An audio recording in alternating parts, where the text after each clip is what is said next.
The gunshot that pierced the evening air wasn't meant for Willa Owens, but it changed her life forever anyway. She stood at the edge of Hamilton, Montana, watching the sun sink below the jagged peaks of the Bitterroot Mountains in the summer of 1882, her lips moving soundlessly as she faced the wind. The words she spoke were private, meant only for the breeze that swept down from the high country, carrying her secrets away where no living soul could judge them. Behind her, the wooden buildings of the town creaked and settled, oil lamps flickering to life in windows as decent folks prepared for supper. She didn't belong among them, not really, not with the weight of what she carried in her heart. The shot rang out from somewhere near the saloon, followed by shouting. Willa turned, her dark braid whipping across her shoulder, and saw men spilling into the dirt street. She should have gone the other way, should have hurried to the boarding house where she rented a small room, but curiosity had always been her downfall. She moved closer, staying in the shadows. A man stumbled from the saloon, clutching his shoulder, blood seeping between his fingers. He was tall, broad across the shoulders, wearing dusty leather chaps and a brown hat that had seen better days. His face was etched with pain, but also something else, determination maybe, or stubbornness. He made it 3 more steps before his knees buckled. Willa didn't think. She ran forward, catching him under his good arm before he hit the ground completely. He was heavy, solid muscle and bone, and she struggled to keep him upright. "Easy now," she said, her voice steadier than she felt. "I've got you." His eyes found hers, a startling shade of gray like storm clouds, and for a moment everything else fell away. Then someone grabbed her arm, pulling her back. "Miss Owens, you best stay clear of this," Sheriff Davies said, his weathered face stern. "This is no business for a lady." "He's bleeding," she protested. "He needs help. He needs the doc, and he'll get it. You go on home now." But the cowboy's hand had found her wrist, his grip surprisingly strong for someone who'd just been shot. "Wait," he said, his voice rough. "Please." The sheriff sighed, a sound of infinite weariness. "You know this man, Miss Owens." She looked down at the stranger, at the desperate hope in his eyes, and made a choice that would alter everything. "Yes," she lied smoothly. "He's my cousin, just arrived from Wyoming, Frank Quinn." It was the first name that came to mind, pulled from some half-remembered advertisement she'd seen. The cowboy's eyes widened slightly, but he had the good sense to stay quiet. Sheriff Davies looked skeptical, but Hamilton was a small town, and he knew Willa had family scattered across the territories. "Fine. Help me get him to Doc Morrison's. But if you're lying to me, girl, there'll be consequences." Between them, they managed to half carry, half drag the injured man down the street to the doctor's office. Willa's dress was soon stained with blood, but she didn't care. Something about this stranger called to her, some inexplicable pull she couldn't name or resist. Doc Morrison was a gruff man in his 60s with hands that trembled slightly from too much whiskey, but he knew his trade. He cleared his examination table with one sweep of his arm, sending papers fluttering to the floor, and they laid the cowboy down. "Out," Morrison barked at the sheriff. "I need room to work." "I'll need to question him," Davies said. "The shooting will still be a shooting in an hour. Out. The girl can stay if she's family. I'll need an extra pair of hands." Willa found herself alone with the doctor and the stranger who'd given her the name Frank Quinn, though she was certain it wasn't his real one. Morrison cut away the man's shirt with quick, efficient movements, revealing a muscled torso marked with old scars and the fresh bullet wound in his shoulder. "Through and through," Morrison muttered. "You're lucky, son. Missed the bone. This is going to hurt like hell." "I've had worse," the cowboy said, and his eyes found Willa's again. "Thank you for what you said. I'm sorry to put you in a position of lying." "Hush now," Morrison said, pouring whiskey over the wound. The cowboy's jaw clenched, but he didn't cry out. "Save your breath." Willa held his hand while Morrison worked, cleaning and stitching the wound with practiced efficiency. The stranger's grip was iron tight, but she didn't complain. His palm was calloused, the hand of someone who worked hard for his living, and there was something comforting about the contact, about being needed. When it was done, Morrison wrapped the shoulder in clean bandages and stepped back. "You'll need to rest that for a few weeks. No riding, no heavy lifting. The stitches need time to hold." "I appreciate it, Doc. What do I owe you?" $5 for the work, another $2 for the bandages. Morrison looked at Willa. "You taking responsibility for him, Miss Owens. Since he's your cousin and all," she should have said no. Should have backed out of the lie right then and saved herself from whatever trouble this man represented. Instead, she nodded. "I'll make sure he rests properly." Morrison's eyes were knowing. "I'm sure you will. Come back in 3 days so I can check the wound." Infection's the real killer with these things. Outside, the summer night had fully settled over Hamilton. Stars blazed overhead, more than Willa had ever seen back in Boston before her life had fallen apart. The cowboy leaned against the wall of the doctor's office, his face pale in the moonlight. "I truly am sorry," he said quietly. "You didn't have to do that." "Why were you shot?" He looked at her for a long moment as if weighing how much truth to tell. "Disagreement over a card game. Man said I was cheating. I wasn't, but he didn't care to hear it." "Were you winning?" A ghost of a smile crossed his face. "Yes, madam, substantially." "Then perhaps you should find a new way to earn your living." "Perhaps I should." He straightened, wincing. "I meant what I said about being grateful, and I'll make sure your kindness doesn't bring you trouble. I'll leave town as soon as I'm able." The doctor said weeks, not days. "I heal fast." "Don't be foolish. That wound could fester, and then where would you be? Dead in a ditch somewhere, and I'd have lied to the sheriff for nothing." He studied her in the darkness. "Why did you lie?" It was a fair question, and Willa wasn't sure she had a good answer. "I don't know," she admitted. "You looked like you needed help, and I've learned that sometimes the law isn't particularly interested in the truth of things. Sounds like you've got a story of your own." She turned away. "Everyone does. Where are you staying?" "Was planning to sleep in the livery stable once I collected my horse." "You can't sleep in a stable with a fresh bullet wound. The hay will get in the bandages, and you'll end up with an infection for certain." Willa couldn't believe the words coming out of her mouth, but she pressed on. "There's a boarding house where I rent a room. Mrs. Fletcher, who runs it, has an empty room on the ground floor. I'll speak to her." "I can't impose on you any further." "You can and you will, Frank Quinn, if that's even your name." She met his eyes, challenging. "Unless you'd rather explain to the sheriff why your dear cousin left you to fend for yourself while injured."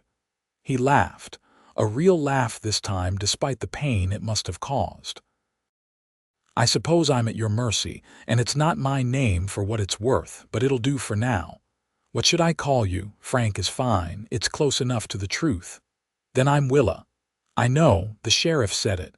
He pushed off from the wall, steadying himself. "Lead the way, Willa Owens. And while we walk, maybe you can tell me why you were standing at the edge of town talking to the wind." She felt heat rise in her cheeks. "You saw that? Just before I got shot, yes. Seemed like you had a lot on your mind." They walked slowly through the quiet streets, Willa adjusting her pace to match his injured gait. The boarding house was only 3 blocks from the doctor's office, a sturdy 2-story structure with a wide porch and flower boxes in the windows. Mrs. Fletcher was a widow in her 50s who asked few questions as long as the rent was paid on time. "I tell the wind things I can't tell anyone else," Willa said finally.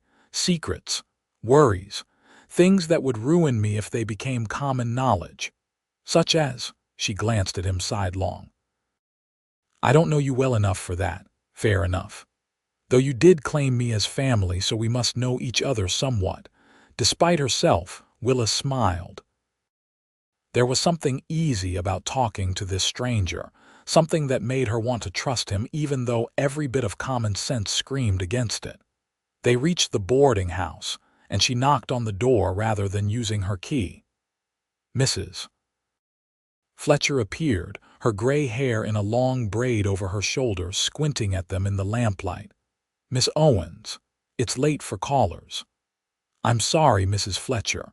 This is my cousin Frank.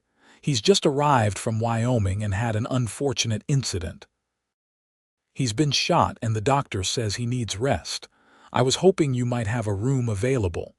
Mrs. Fletcher's eyes narrowed, taking in the blood on Willa's dress and the cowboy's pallor. Your cousin, you say? Yes, madam, on my mother's side. Well, I do have the room on the first floor, the one Mr. Patterson vacated last week. $2 a week, payable in advance, meals included. No drinking, no gambling, no women in the room. Frank reached into his pocket and produced a handful of coins, counting out the required amount plus extra. For the inconvenience, madam, and I apologize for the late hour. The money seemed to soften Mrs. Fletcher's suspicion.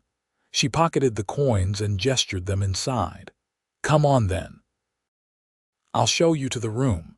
Miss Owens, you should change out of that dress and get some sleep. It wouldn't do for people to see you in such a state. The room was small but clean, with a narrow bed, a washstand, and a window that looked out onto the side yard. Mrs. Fletcher lit the lamp and pointed out the chamber pot under the bed, the extra blankets in the chest, and the bell pull in case of emergency. Breakfast is at 7, lunch at noon, supper at 6. Don't be late or you'll go hungry. She looked at Frank sternly. And if you're planning on being trouble, you can leave right now. No trouble, madam. I'm just grateful for a place to rest. When Mrs. Fletcher left, Willa helped Frank sit on the bed. He moved stiffly, the pain clearly catching up with him now that the immediate crisis had passed. You should sleep, she said. I'll check on you in the morning. His hand caught hers, warm and rough. Thank you, Willa, truly. I won't forget this. She pulled away gently, suddenly aware of how intimate the situation had become, alone with him in his room. Rest well, Frank. In her own room upstairs, Willa stripped off the blood-stained dress and washed with cold water from the pitcher on her washstand. Her hands shook as she scrubbed at the dried blood, and she wasn't sure if it was from shock or something else entirely.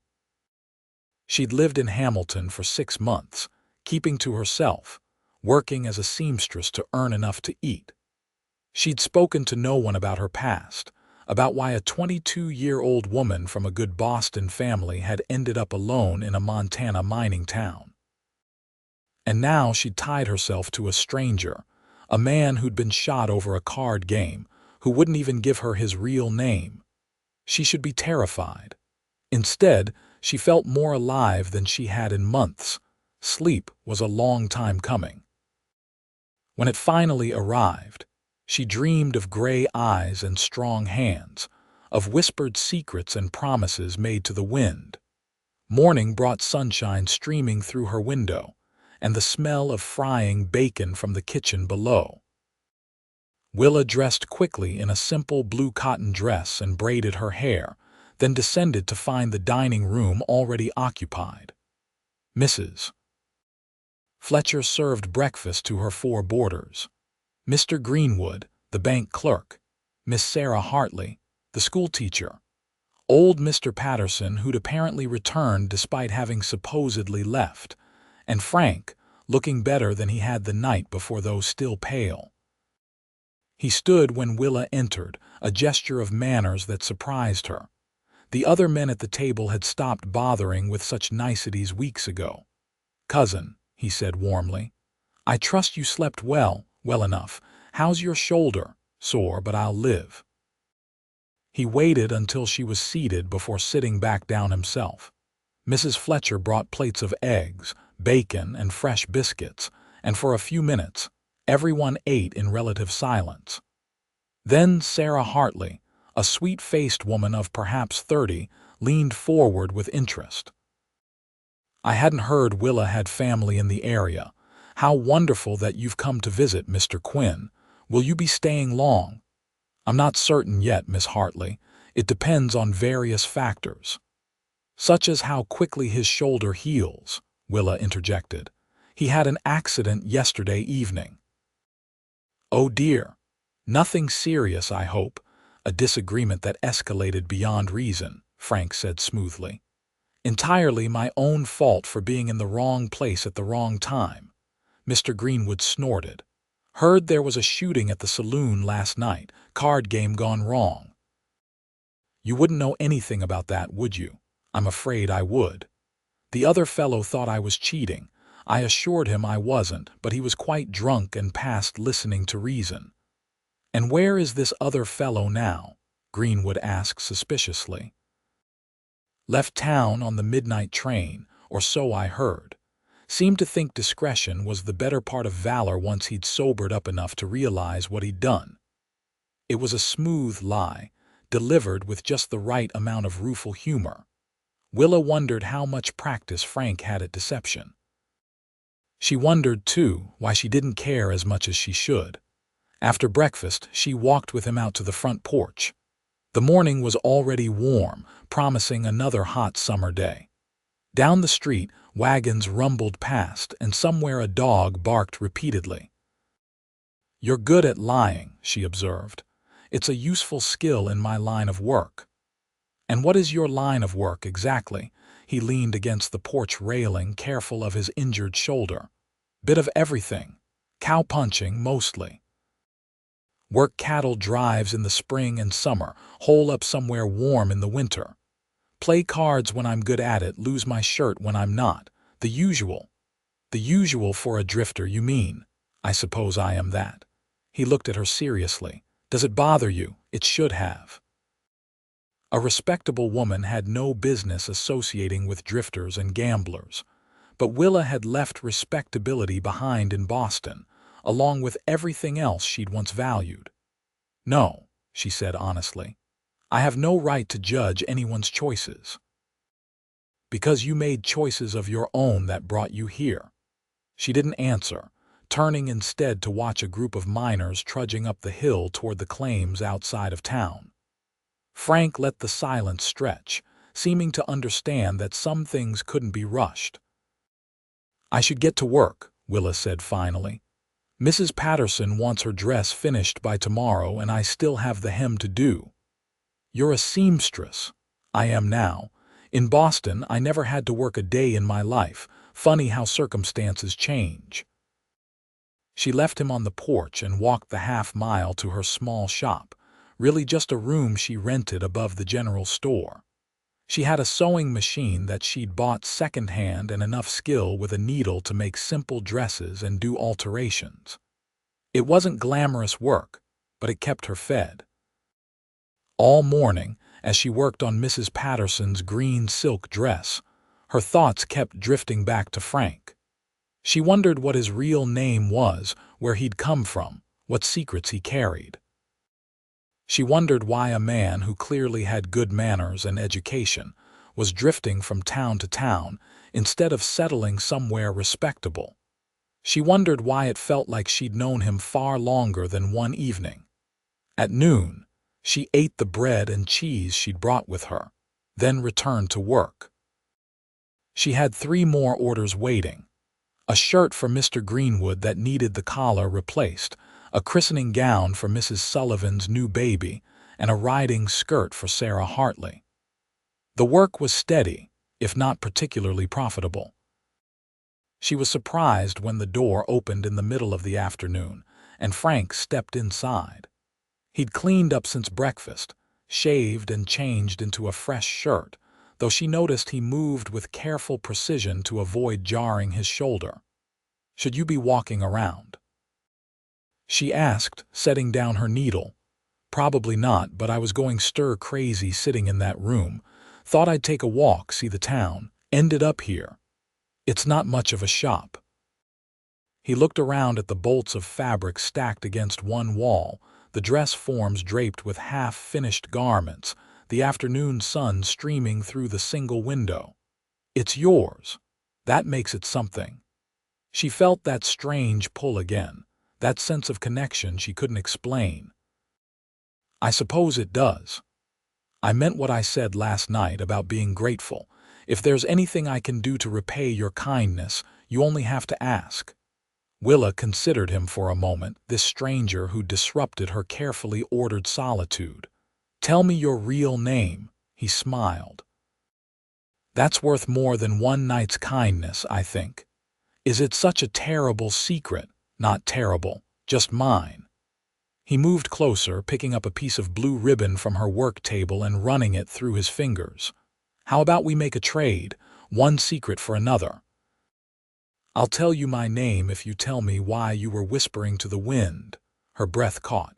It was too much, too fast, and yet part of her wanted to tell him, wanted to share the burden she'd been carrying alone for so long. "I was telling it about my family," she said quietly. "About how they disowned me when I refused to marry the man they chose. About how I ran away and came west because it was the only place I could think to go where they wouldn't follow. About how I'm lonely and scared and have no idea if I made the right choice, but I can't go back because there's nothing to go back to." The words tumbled out faster than she'd intended, 6 months of pent-up fear and doubt spilling forth. Frank set down the ribbon and took her hand, his touch gentle. "You made the right choice," he said firmly. "Marrying someone you don't love, someone chosen by others, that's no life. That's just a slow death of the soul. You sound like you speak from experience." "My name is Fletcher Quinn," he said. "I'm from Virginia originally, and I ran away from home 7 years ago when my father tried to force me into the family business. Banking. Can you imagine anything more boring? I was 18 and stupid and thought I knew everything. Joined a cattle drive heading west and never looked back." Fletcher. It suited him better than Frank. "Do you regret it?" she asked. "Some days. Mostly when it's cold and I'm sleeping under the stars and every bone in my body aches. But then I wake up to a sunrise over the mountains, or I break a wild horse, or I win enough at cards to buy a hot meal, and I remember why I chose this. Freedom. The right to make my own choices, even if they're bad ones. And getting shot. Was that a choice?" He laughed. "That was pride and stubbornness, which I have in abundance. The man who shot me accused me of cheating, and I should have walked away. Instead, I stayed to prove I was honest, and look where it got me. Shot and claimed as a cousin by a strange woman. The best thing that's happened to me in months, if I'm being honest." The air between them seemed to thicken, charged with possibility. Willa knew she should step back, should maintain proper distance, but she couldn't seem to move. Fletcher's thumb traced small circles on the back of her hand, and she felt the touch all the way to her bones. "I should let you work," he said, but he didn't release her hand. "You should rest your shoulder. I should do a lot of things." His gray eyes held hers. "But I'd rather stay here with you, Fletcher." She said his name carefully, testing how it felt. "This is foolish. You'll be leaving as soon as you're healed, and I'll still be here making dresses and trying to build a life. We shouldn't complicate things." "You're right." He stepped back, finally releasing her hand. "We shouldn't. I apologize if I overstepped." "You didn't. That's the problem." He smiled, a real smile that reached his eyes and made her heart do strange things in her chest. "Then I'll see you at supper, cousin." After he left, Willa tried to return to her work, but her hands shook too badly to manage the fine stitching the christening gown required. She gave up after pricking her finger for the 3rd time and sat staring out the window at the mountains in the distance, wondering what she was doing. She'd come to Hamilton to escape one impossible situation, only to walk straight into another. But this was different, she told herself. Fletcher wasn't being forced on her by family obligation. What she felt for him, this strange attraction that had sprung up in less than a day, was entirely her own choice. The question was whether she was brave enough to see where it led. The next few days fell into a pattern. Fletcher remained at the boarding house, healing under Mrs. Fletcher's watchful eye and Doc Morrison's occasional check-ins. Willa went to work each morning and returned each evening for supper, where they maintained the fiction of being cousins while carrying on conversations that felt far more intimate than any she'd had with her actual family. He told her about life on the cattle drives, about pushing thousands of head of cattle across rivers and through storms, about the camaraderie of the other cowboys and the terrible food, and the way the stars looked from a bedroll on the open prairie.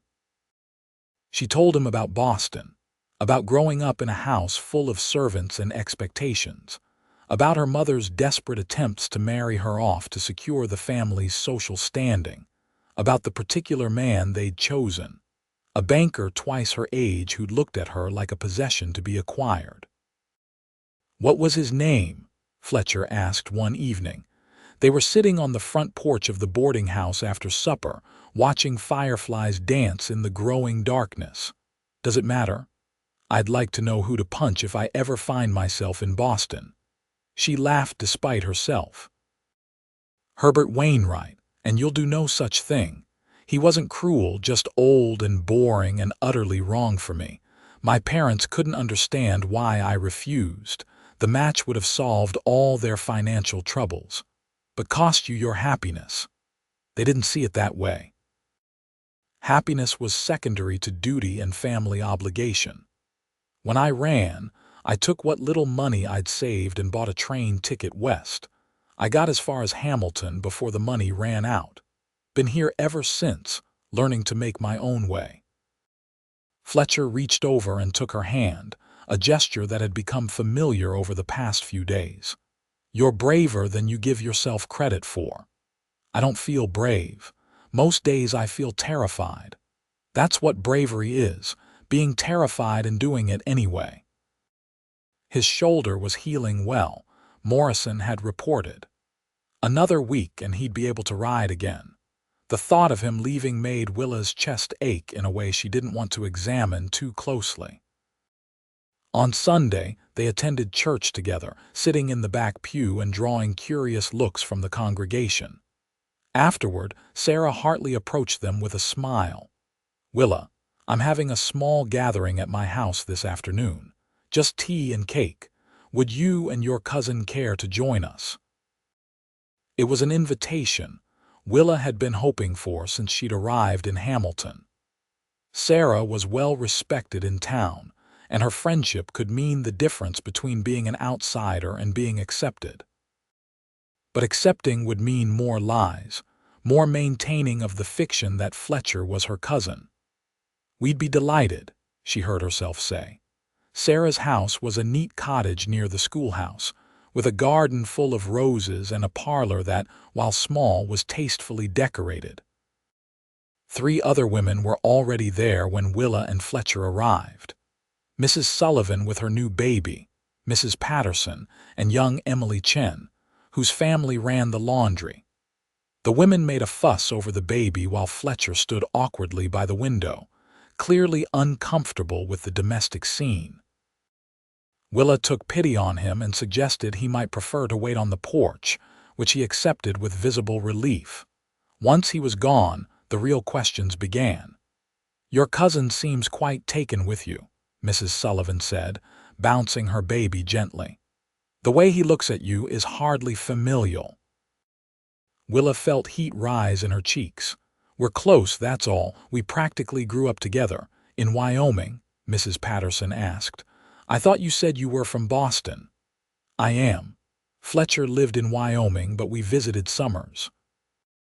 The lies came easier now, which should have worried her more than it did. "Well, he's certainly handsome," Emily said with a giggle. She was only 19, still young enough to be romantic about such things. "If he weren't your cousin, I'd say you should set your cap at him." "Emily." Sarah chided, but she was smiling. That's hardly proper talk. I'm just saying what everyone's thinking. A strong, handsome man like that doesn't come through Hamilton every day. Willa sipped her tea and tried to change the subject, but the damage was done. She could see the speculation in the other women's eyes, the questions they were too polite to ask directly. How long would it take before someone started doubting their story? And what would happen when the truth came out? On the porch, she found Fletcher leaning against the railing watching the street. He straightened when she appeared. "Can we leave? Was it that bad?" I felt like a bull at a tea party. All those delicate cups and conversations about lace patterns. I was terrified I'd break something. She laughed, linking her arm through his uninjured one. "Come on, let's walk." They headed out of town, following a path that led up into the foothills. The afternoon was warm but not unbearable, and the exercise felt good after sitting still for so long. Neither of them spoke much, content just to be together away from watching eyes. The path led to a small clearing with a view of the valley below. Hamilton spread out like a child's toy town, smoke rising from chimneys, the river glinting silver in the distance. Willa sat on a fallen log and Fletcher joined her, careful of his healing shoulder. "This is why I came west," he said quietly. "For moments like this feeling of the world being bigger than any one person's expectations. You ever miss home? Sometimes. I miss my mother mostly. She didn't agree with my father's plans for me, but she couldn't stand against him. I wrote to her once, about a year after I left, just to let her know I was alive. Never heard back. Don't know if my father intercepted the letter or if she chose not to respond." Willa laid her head on his good shoulder, a gesture that felt natural despite how new their acquaintance was. "I wrote to my mother too, told her where I was, that I was safe. She sent one letter back saying I was no longer her daughter and to never contact the family again. I'm sorry." "Me too, but I meant what I said before. I don't regret leaving, I just wish it hadn't cost so much." They sat in comfortable silence, watching clouds drift across the sky. A hawk circled overhead, riding the thermals, and Willa found herself envying its freedom. "What will you do when you leave?" she asked finally, voicing the question that had been haunting her. Fletcher was quiet for a long moment. "I don't know. Originally, I planned to head south to Wyoming for the fall roundup. There's usually work to be had, and I know some of the outfits. But now I'm thinking I might stay in Montana for a while, see what opportunities present themselves." Her heart leaped foolishly. "In Hamilton? Would that be so bad? People will talk. About us, I mean. About why you're really here. Let them talk, unless it bothers you." She lifted her head to look at him. "It should bother me. A respectable woman doesn't associate with drifters and gamblers, but I find I don't care about respectability as much as I thought I did." "And what do you care about, Willa Owens?" "Honesty, kindness, the freedom to make my own choices." "You?" The last word came out before she could stop it, and she felt herself flush. "I know it's fast and foolish, but I care about you, Fletcher, more than I should after only a few days." He cupped her face in his hand, his touch gentle. "It's not foolish, I feel it too. Like I've been looking for something without knowing what it was, and then you appeared and suddenly everything made sense. That's impossible. I know, but it's true anyway." He kissed her then, soft and careful, and Willa felt something inside her unlock. This was what she'd run from Boston to find, she realized. Not freedom from obligation, but freedom to choose her own heart. To feel something real and honest and entirely her own. When they finally pulled apart, the sun was sinking toward the mountains, painting the sky in shades of orange and gold. "We should head back," Fletcher said reluctantly, "before Mrs. Fletcher sends a search party." They walked down the mountain hand in hand, and Willa felt lighter than she had in months. The future was still uncertain, still frightening in its openness, but for the first time she felt like she wasn't facing it alone. Over the next week, Fletcher's shoulder healed enough that Doc Morrison pronounced him fit for light work. He took a job at the livery stable, mucking stalls and helping with the horses, and though it was far from glamorous, he seemed content. Willa watched him slowly integrate into town life, making friends with the stable owner and earning respect with his hard work and honest manner. The fiction of them being cousins grew thinner by the day. Everyone could see the way they looked at each other, the way they found excuses to be together. Finally, one evening after supper, Mrs. Fletcher pulled Willa aside. "I'm not a fool, Miss Owens, and neither are most folks in this town. That man is no more your cousin than I'm the Queen of England." Willa's stomach dropped. "Mrs. Fletcher, I can explain." The older woman held up a hand. "I don't need explanations. What I need is honesty. Are you in some kind of trouble? Is he dangerous?" "No, nothing like that. He was shot and I lied to help him, and then the lie just grew." "I'm sorry for deceiving you." Mrs. Fletcher studied her for a long moment. "You're in love with him." It wasn't a question, but Willa answered anyway. "Yes, I know it's scandalous and improper, but yes." "Then he should do the proper thing and marry you. Can't have you carrying on under my roof without benefit of clergy. It's not decent. We've only known each other 2 weeks. Time doesn't matter when it's right. I knew Mr. Fletcher for exactly 8 days before he proposed, and we had 32 happy years together before the fever took him. When you know, you know." That night, unable to sleep, Willa found herself on the front porch again, whispering to the wind. She told it about Fletcher, about the impossible feelings that had grown so fast, about her fear that he would leave and take her heart with him. "You could tell them to me instead." She jumped, turning to find Fletcher in the doorway. He wore only his trousers and a loose shirt, his feet bare, looking rumpled and dear. "I thought you were asleep. Heard you moving around, figured you had something on your mind." He sat beside her on the porch swing. "So what were you telling the wind this time?" "That I'm scared." "Of what?" "Of this, of us, of wanting something I'm not sure I can have." He took her hand, lacing their fingers together. "What do you want, Willa?" She looked at him in the moonlight, at his honest face and patient eyes, and decided to be brave. "I want you. I want a life with you, here or wherever you want to go. I want to stop lying about who we are to each other. I want everything, Fletcher, and it terrifies me because I've only known you 2 weeks, and that's not long enough to be sure of anything. It's long enough for me." He slid off the swing and, to her shock, dropped to one knee. "I don't have a ring and I can't offer you much. Just me, a job mucking out stables, and whatever future we can build together. But I love you, Willa Owens. I loved you from the moment you caught me before I hit the ground, and every day since has just made me more certain. Marry me, please." Her heart was pounding so hard she could barely hear her own thoughts. "This is insane. I know. People will talk. Let them. I'm supposed to be practical and sensible.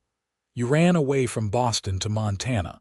Practical and sensible left the station long ago." She laughed, a sound somewhere between joy and terror. "Yes, yes, yes, I'll marry you, Fletcher Quinn. God help us both, but yes."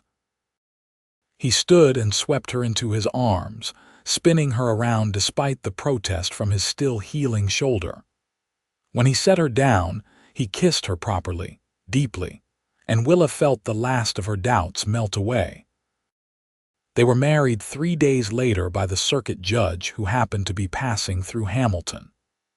It was a simple ceremony in the parlor of the boarding house, with Mrs. Fletcher and Sarah Hartley as witnesses. Willa wore her best dress, a deep blue cotton that brought out her eyes, and Fletcher wore a new shirt he'd bought with his wages. They had no rings, but they made their vows with steady voices and full hearts. Afterward, there was cake and lemonade, and half the town showed up to celebrate. If anyone disapproved of the speed of the courtship or still doubted the cousin's story, they kept it to themselves.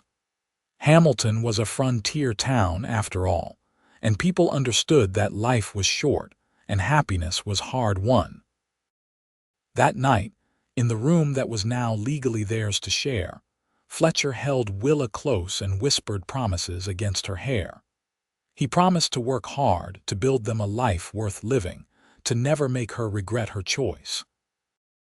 She promised the same, and as the moon rose over the mountains, they sealed their vows in a different way, with gentle touches and whispered endearments that needed no audience but each other. The following months were far from easy. Fletcher's wages from the stable were barely enough to cover their rent and food, and Willa's sewing brought in only a little more. They talked about leaving Hamilton, about finding a bigger town with more opportunities, but something kept them rooted there. Maybe it was the community they'd begun to build, or the beauty of the mountains that surrounded them, or simply the fact that Hamilton was where their story had begun. Fletcher picked up additional work where he could, helping with construction projects and hiring on for a few weeks at a nearby ranch during the fall roundup. Willa expanded her seamstress business, taking on more complicated projects and building a reputation for quality work. It was hard, exhausting, sometimes discouraging, but they were doing it together, and that made all the difference. Winter came early that year, snow blanketing the valley by mid-October. Fletcher worried about Willa walking to her shop in the cold, so he spent his evenings building a small workshop in the corner of their room, where she could work without having to brave the elements. It wasn't much, just a table by the window with shelves for her supplies, but Willa cried when she saw it, overwhelmed by his thoughtfulness. "I love you," she said, wrapping her arms around him. "I love you too, more than I thought possible." They made love that night with a tenderness that still had the power to surprise her, even months into their marriage. Fletcher treated her like something precious, always careful, always attentive to her pleasure. It was so different from what she'd been taught to expect from marriage, from the duty and obligation her mother had spoken of in hushed tones. This was joy, pure and simple, and Willa thanked God daily for the bullet that had brought them together. In December, Willa realized her monthly courses were late. She waited another week to be sure, then went to see Doc Morrison. He confirmed what she'd already suspected. She was with child. The news should have terrified her. They had so little money, such uncertain prospects.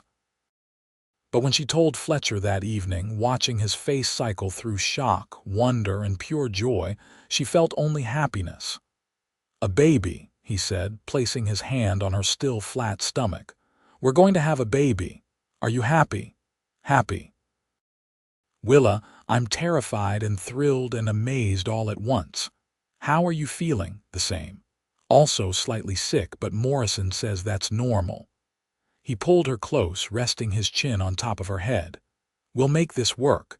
I'll find more work, save every penny. Our child will have everything they need. Our child will have us. That's what matters." The pregnancy was not easy. Willa was sick most mornings and exhausted by afternoon. She pushed through it, continuing to sew as long as she could, but by her 6th month, Fletcher insisted she rest more. He took on a third job, working nights at the hotel, and though Willa hated seeing him work himself to exhaustion, she couldn't deny they needed the money. Sarah Hartley proved to be a godsend, bringing food and company and helping with the sewing when Willa was too tired to manage. She'd become a true friend over the months, one of the few who'd never judged or questioned their whirlwind romance.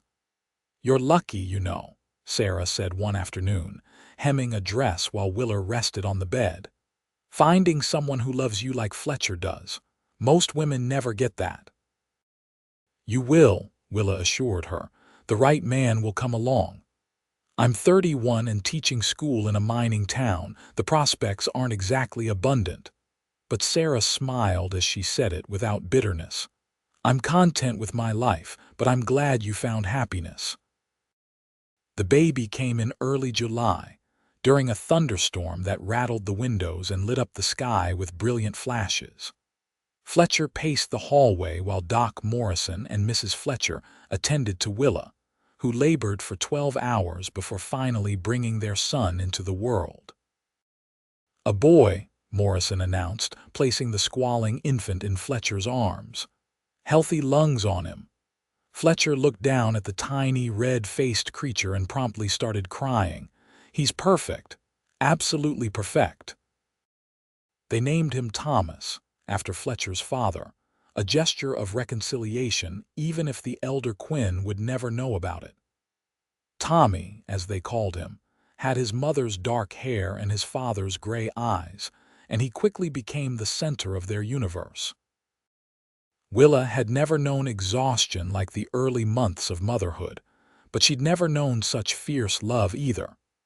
Watching Fletcher with their son, seeing him cradle the tiny body with such gentle care, made her fall in love with him all over again. Money remained tight, but they managed. Fletcher left his job at the hotel to spend more time with his family, relying instead on his stable wages and whatever odd jobs came his way. Willa took in mending when she could, working during Tommy's naps, determined to contribute despite her exhaustion. Tommy was 6 months old when Fletcher came home with unexpected news. The owner of the livery stable, an elderly man named Mr. Parsons, wanted to retire. He'd offered to sell the business to Fletcher at a price they couldn't afford, but with the possibility of working out a payment plan. "It's a risk," Fletcher said, bouncing Tommy on his knee while Willa made dinner. "We'd be in debt for years, but it would be ours, Willa, our own business, a real future. How much would we need up front? $200. I have 90 saved. We'd need to borrow the rest." It was an enormous sum, more than they'd ever had at one time. But Willa thought about the life it could give them, the stability, and made a decision. "I have some jewelry. From my life in Boston. I've kept it hidden, but it's worth something." She retrieved the small velvet bag from its hiding place in the back of the wardrobe. Inside were the pieces her grandmother had left her, a pearl necklace, sapphire earrings, and a diamond brooch. Fletcher's eyes widened when he saw them. "Willa, those are family heirlooms." "I can't ask you to sell them." "You're not asking. I'm offering. They're the last tie to a life I left behind, a life I don't want anymore. Let's use them to build the life we do want." He kissed her, long and deep, with Tommy squirming between them. "Have I mentioned lately that you're the bravest person I know?" "Not in the last few hours." They sold the jewelry in Butte, the nearest large city, getting enough to cover the down payment and have a little left over for improvements. Fletcher signed the papers making him the owner of Quinn's livery, and though the debt felt like a weight around their necks, they also felt something new: hope. The business grew slowly but steadily. Fletcher had a way with horses that people respected, and his honest dealing brought in customers. Willa helped with the bookkeeping, her Boston education finally proving useful, and they managed to make the monthly payments to Parsons while still keeping food on the table. Tommy grew from a baby into a toddler, then a little boy full of curiosity and energy. He loved the horses, spending hours at the stable with his father, learning to brush the gentler animals and fetch tools. Fletcher was a patient teacher, never harsh, always encouraging, and Willa loved watching them together. When Tommy was 3, Willa found herself pregnant again. This time the sickness was worse, confining her to bed for weeks. But the baby, a daughter they named Margaret after Willa's grandmother, arrived healthy and howling into the world. Maggie was quieter than her brother had been, more observant, with her mother's dark eyes and a serious expression that made Fletcher laugh. "She looks like she's contemplating the mysteries of the universe," he said, watching her stare intently at her own fingers, or figuring out how to outsmart her brother. Life settled into a rhythm. The livery did well enough that they could afford to buy the small house next door to it, giving them more space and a yard for the children. Fletcher hired on a young man named Peter to help with the workload, and Willa gradually returned to sewing, making clothes for the children and taking on the occasional commission. They made friends, real friends, people who cared about them beyond the facade of respectability. Sarah remained close, becoming Aunt Sarah to the children and a constant presence in their lives. The Chens, who ran the laundry, became like family, with their children playing with Tommy and Maggie in the street, but the past never quite let them go. One day, when Tommy was 7 and Maggie was 4, a stranger came to the livery asking for Fletcher Quinn. Willa, who'd been bringing lunch to the stable, felt her blood run cold when she saw the man. He was well-dressed, clearly from back east, with an air of authority that spoke of money and position. "Can I help you?" Fletcher asked, setting down the hoof he'd been examining. "I'm looking for Fletcher Quinn. I was told I'd find him here." "You found him. What's this about?" The man pulled a letter from his jacket. "I'm Jonathan Myers, attorney at law from Richmond, Virginia. I represent the estate of Thomas Quinn, deceased." Fletcher went very still. Willa moved to his side, taking his hand. "My father is dead. Yes, I'm sorry to say, passed 6 months ago. Your mother has been trying to locate you for some time. The estate is in probate, and as the sole heir, your presence is required." Willa felt Fletcher's hand tighten around hers. 7 years of silence, and now this. An inheritance, probably substantial given the lawyer's presence. The kind of money that could change their lives, eliminate their debt, give their children opportunities they'd never dreamed of. "I want nothing from him," Fletcher said flatly. Myers looked surprised. "Mr. Quinn, this is a considerable estate. Your father owned 3 banks, substantial property, investments. We're talking about hundreds of thousands of dollars. Blood money. He tried to force me into a life I didn't want, and when I refused, he made it clear I was no longer his son. Well, he doesn't get to claim me now that he's dead." "Fletcher," Willa said softly, "think about the children, about what that money could do for them." He looked at her, conflict clear in his eyes. "You think I should accept it? I think you should talk to your mother before making any decisions. She's been looking for you." "That has to mean something." Myers cleared his throat. "I have a letter from Mrs. Quinn, if you'd like to read it." The letter was several pages long, written in a shaky hand. Fletcher read it while Willa watched his face, seeing emotions chase across it like clouds. Finally, he folded the pages and looked at Myers. "Tell my mother I'll come. Not for the money, but to see her. After that, we'll see." Myers nodded, clearly relieved. "I'll make the arrangements. The estate will cover your travel expenses, of course." After he left, Fletcher sat heavily on a hay bale. Willa sat beside him, waiting. "She says my father regretted what happened, that he looked for me for years but couldn't find any trace, that he was sick for a long time before he died and spent those months wishing he could make amends." Fletcher's voice was rough with unshed tears.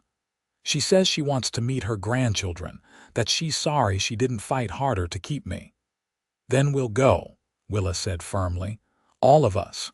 We'll go to Virginia and you'll see your mother and we'll figure out the rest together."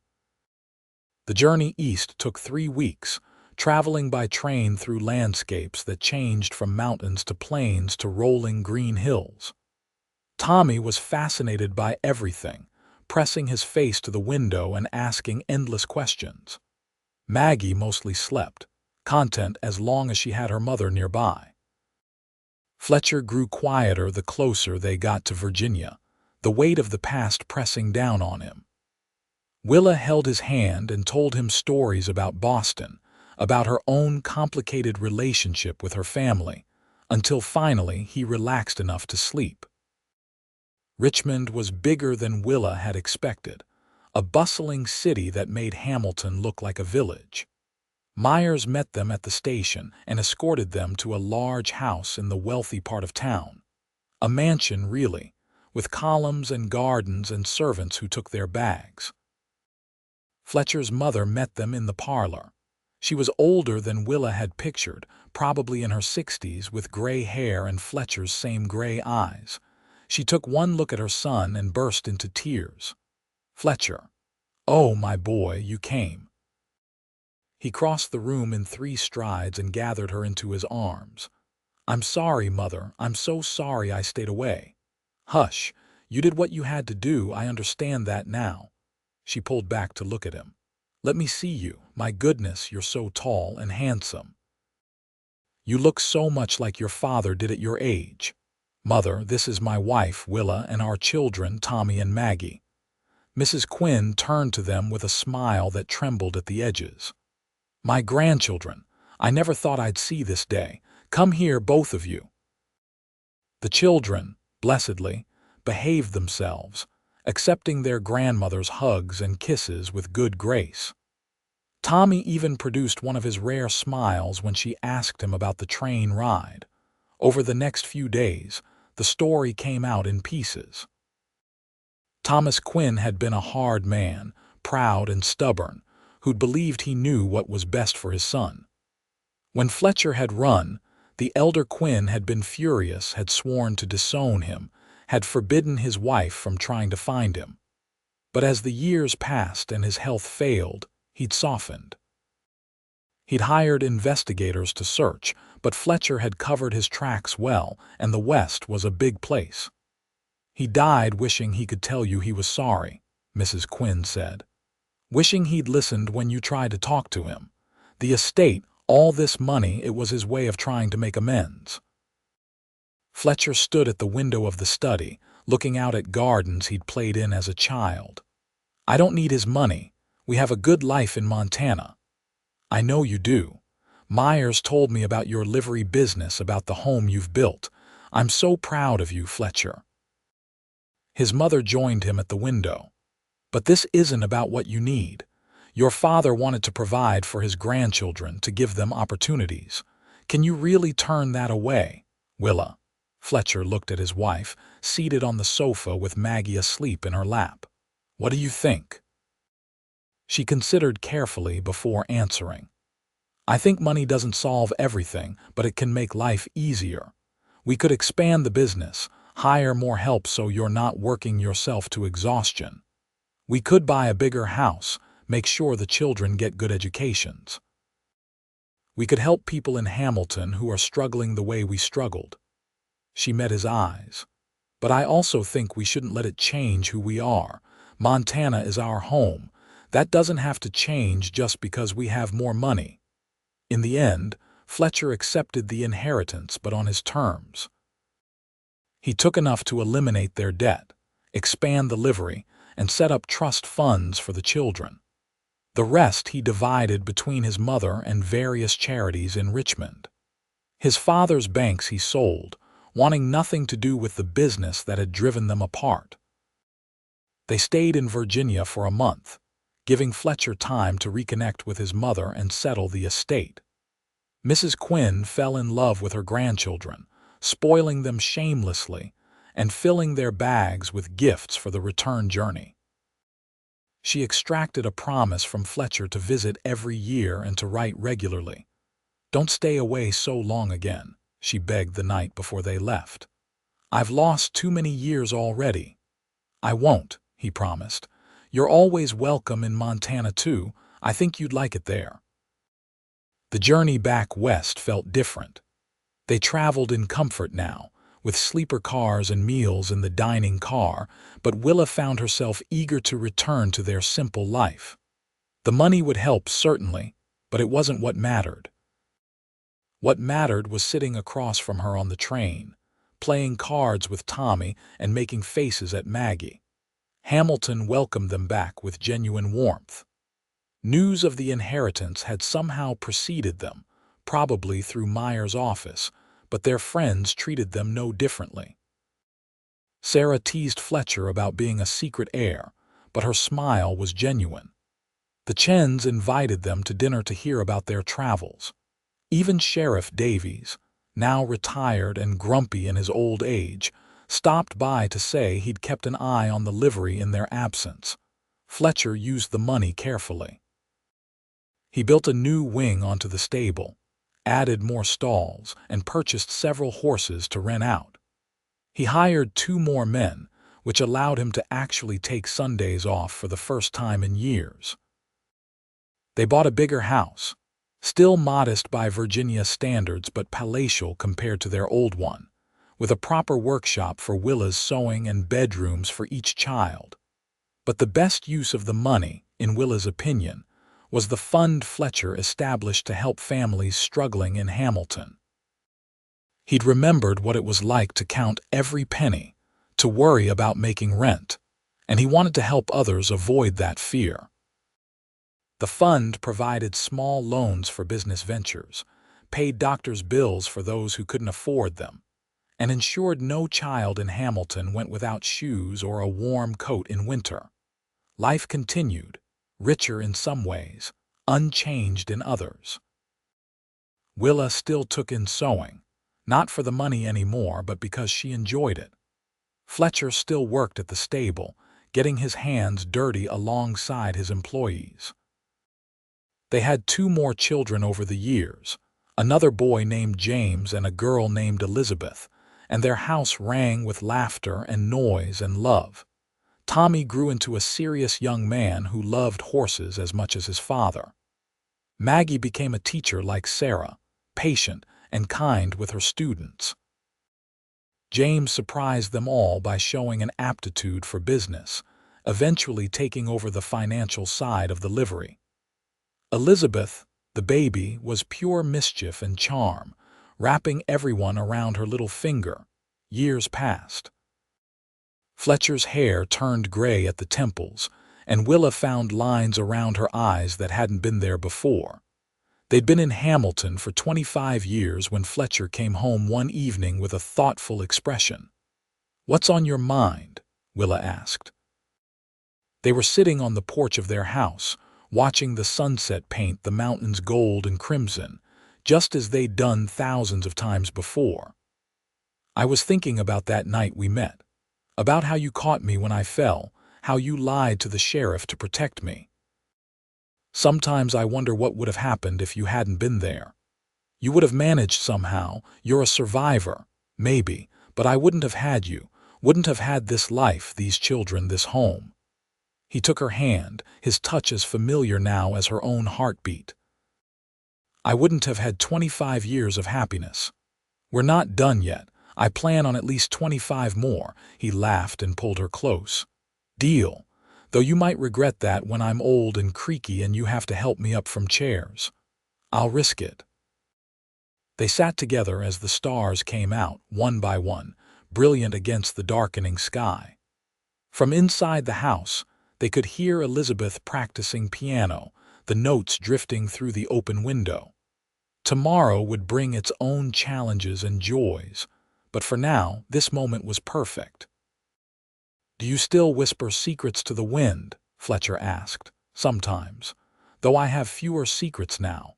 "What do you tell it?" She smiled, remembering that girl she'd been, alone and scared and whispering her fears to the empty air. "I tell it thank you for bringing you to me, for giving me a life better than any I could have imagined. I think the wind did us both a favor that night." He kissed her temple. "Though I'm still glad you agreed to tell your secrets to me instead." Their grandchildren started arriving a few years later, Tommy's children first, then Maggie's. The house that had seemed so large when they bought it suddenly felt full again, with voices and footsteps and the particular chaos that only small children could create. Willa found herself making tiny clothes again, watching Fletcher teach another generation to handle horses with care and respect. Mrs. Quinn came to visit every summer, spending long months in Montana and declaring it the most beautiful place she'd ever seen. She passed away peacefully in her sleep at age 78, in the guest room of their house with her family around her. They buried her in the Hamilton cemetery, and Fletcher planted roses on her grave that bloomed every summer. Sarah never did marry, but she seemed content with her life of teaching and her large circle of friends. She was Aunt Sarah to all of Willa and Fletcher's children, and eventually to the grandchildren too, a beloved fixture in their lives who could always be counted on for wisdom and terrible jokes. The livery continued to thrive, eventually passing to Tommy and then to his son. It remained Quinn's livery, a Hamilton institution, known for fair dealing and quality horses. The fund Fletcher had established grew over the years, helping hundreds of families and becoming a permanent part of the town's character. On their 40th wedding anniversary, Fletcher insisted on taking Willa back to the spot where he'd proposed, the clearing in the foothills overlooking the valley. It was harder to make the climb now, their knees not what they used to be, but they managed. Hamilton had grown over the years, more buildings, more people, but it was still recognizably the town where they'd built their life. The mountains were unchanged, eternal and beautiful, and the wind still swept down from the high country carrying secrets and stories.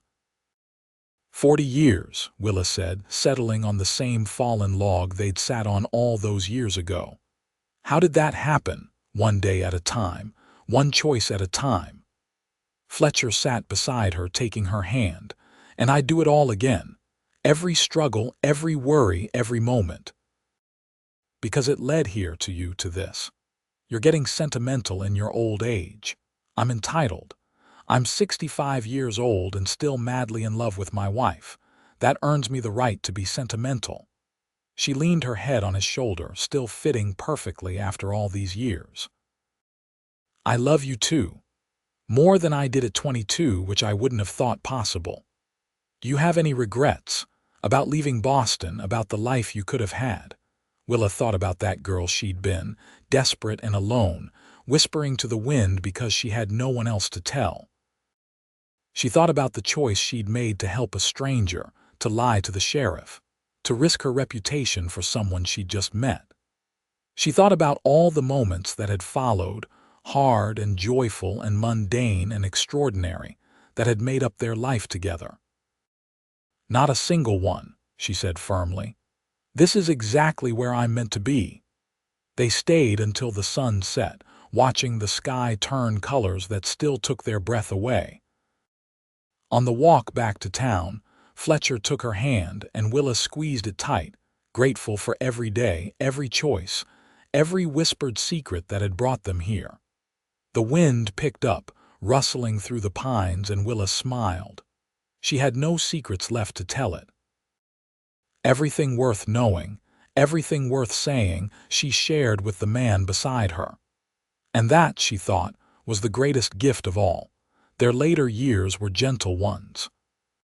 Fletcher gradually handed over the day-to-day running of the livery to Tommy, though he still came by most days to check on things and visit with the horses.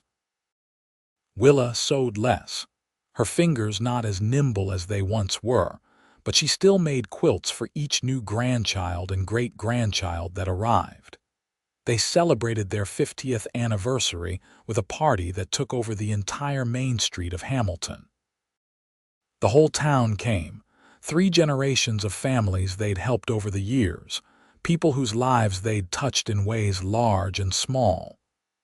There were speeches and gifts, and a cake so large it took 4 people to carry it. You two gave us an example, Sarah said in her speech, her voice wavering with age and emotion. You showed us that love doesn't have to be practical or sensible to be real, that taking chances can lead to the greatest rewards, that building a life together day by day is the most important work anyone can do. Fletcher squeezed Willa's hand under the table, and she felt tears prick her eyes. How had they gotten so lucky? How had one moment of kindness, one choice to help a stranger, led to this incredible, beautiful life? When they finally made it home that night, Exhausted but happy, they sat together on their porch one more time. The celebration was over, the guests had gone home, and it was just the two of them again, as it had been at the beginning. 50 years, Fletcher said, the same wonder in his voice that had been there at 40, at 25, at every anniversary they'd celebrated. And you still haven't gotten sick of me. Give me another 50 and we'll see, he laughed, the sound warm and familiar. I'd take that deal if I could, but I think we'll have to settle for however much time we get. Then we'll make the most of it, just like we always have. They did exactly that. Every morning they woke up grateful for another day together. Every evening they sat on the porch and watched the sunset, talking about everything and nothing. They spoiled their grandchildren and great-grandchildren, told stories about the old days, and lived each moment fully. Fletcher passed away on a bright spring morning when he was 73, sitting in his favorite chair at the stable, watching the horses he loved. Tommy found him there, peaceful and still, a slight smile on his face. The whole town mourned him, turning out for a funeral that celebrated a life well lived, a man who'd been good and kind and true. Willa grieved deeply, the loss of her partner leaving a hole nothing could fill. But she didn't regret the pain, because it was the price of 51 years of love, and she'd pay it gladly 1,000 times over. She lived for 5 more years, surrounded by family, still sharp and full of stories. She told her great-grandchildren about the night she'd helped a wounded stranger, about how he'd asked her to tell her secrets to him instead of the wind, about the choice that had changed everything. On her last day, her children and grandchildren gathered around her bed. She was tired, ready, and unafraid. As the light faded from her eyes, her last words were soft but clear. "Tell Fletcher I'm coming. Tell him I have new secrets to share." They buried her next to him in the Hamilton cemetery, under a sky so blue it hurt to look at. On their shared headstone, Tommy had inscribed a simple message. Together they built a life of love. The livery still stands today, now in its 5th generation of Quinn ownership. The fund Fletcher established still helps families in need. The house where they raised their children is a local landmark, lovingly maintained by their descendants. And sometimes, on quiet evenings when the wind sweeps down from the mountains, people swear they can hear whispers of secrets and promises, of love stories and second chances, of two souls who found each other against all odds and built something that would outlast them both. The wind carries these stories now, sharing them with anyone who cares to listen. Stories of courage and kindness, of choices made and lives transformed. Stories that prove that sometimes the smallest moments, the briefest encounters, can change everything. Stories of a woman who whispered secrets to the wind, and a cowboy who said, "Tell them to me instead."